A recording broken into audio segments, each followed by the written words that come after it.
Yes, ok, on est avec le coach Mickaël Marion. Bonjour. On est là pour lui parler un petit peu justement de sa prise de fonction en tant que cordeau offensif chez les Molos. Parler un petit peu aussi de sa carrière, parce que c'est un coach qui ne laisse pas indifférent le monde du football américain. Et on va un petit peu balayer tout ça sur un beau stade et avec une belle équipe. Ok, bah déjà coach, merci de cette petite interview. Sympa, avec un super soleil là. Voilà. T'as signé pour 3 matchs du coup. Ouais. Je te laisse expliquer un petit peu comment ça s'est passé. Vas-y. En fait, j'ai signé pour les 3 derniers matchs parce que pour une mission en fait, pour maintenir les Molas d'Asnières en première div. Donc il y avait 3 matchs, il fallait minimum une victoire. Et en fait, on l'a acquis face aux Vikings. Et ce qui a permis de sécuriser le maintien, parce que eux, c'était leur dernière chance de pouvoir être à égalité avec nous. Donc on les a battus 2 fois. Donc il y a 15 jours, à Lille, on les a battus. Et donc ça a permis de souffler et puis de jouer sans pression les deux prochains matchs. Donc on a déjà fait un là. C'est ça, et d'ailleurs, en plus de la mission, on se retrouve un petit peu même dans un mode surprise, parce que gros match contre les Cougars, fessé même quasiment, parce que 35-6 c'est quand même une grosse perf, et vous vous retrouvez peut-être mathématiquement avec une petite possibilité de play-off. Oui, mathématiquement, mais bon après c'est un gros pourcentage de ci, de ça, mais ouais, c'est effectivement que si on bat les Spartiates et que les Cougars perdent contre les Vikings, ça peut être possible. Ça veut dire qu'on se retrouvera à égalité. Et au goal average direct, avec une victoire de chaque côté, mais avec plus de points pour nous, on passerait devant les Cougars.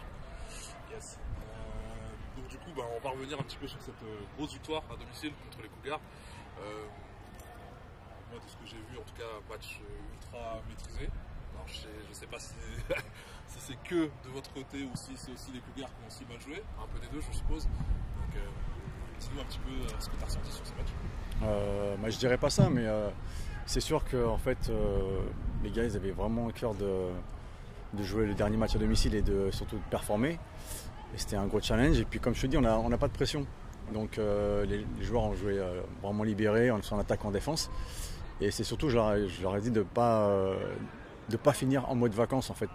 Dire voilà, le maintien il est fait, c'est bon, on a 2 matchs, ça va être le fun. Non. Un match de foot, c'est pas du fun en fait, donc il faut jouer à 100%. Donc on s'est préparé pour ça. On n'a pas pris les Cougars de haut ou comme une équipe en touriste, au contraire.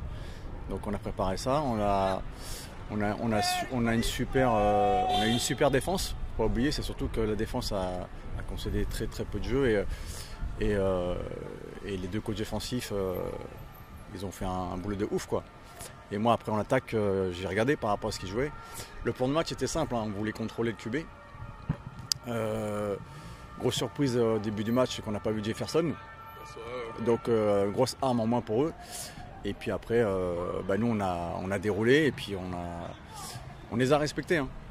Et après, chaque drive, on a réussi à marquer. Et il y a eu, je crois, 3 ou 4 turnovers en défense. Mais et puis c'était surtout vraiment gagner à domicile et prouver qu'en fait que le début de saison des Molos c'est peut-être je dirais pas un accident, mais voilà. Il y a plein de choses qui auraient pu se passer autrement, mais voilà, on va essayer de finir sur 3 victoires et montrer qu'en fait le niveau des Molos n'est pas celui qui est actuellement quoi.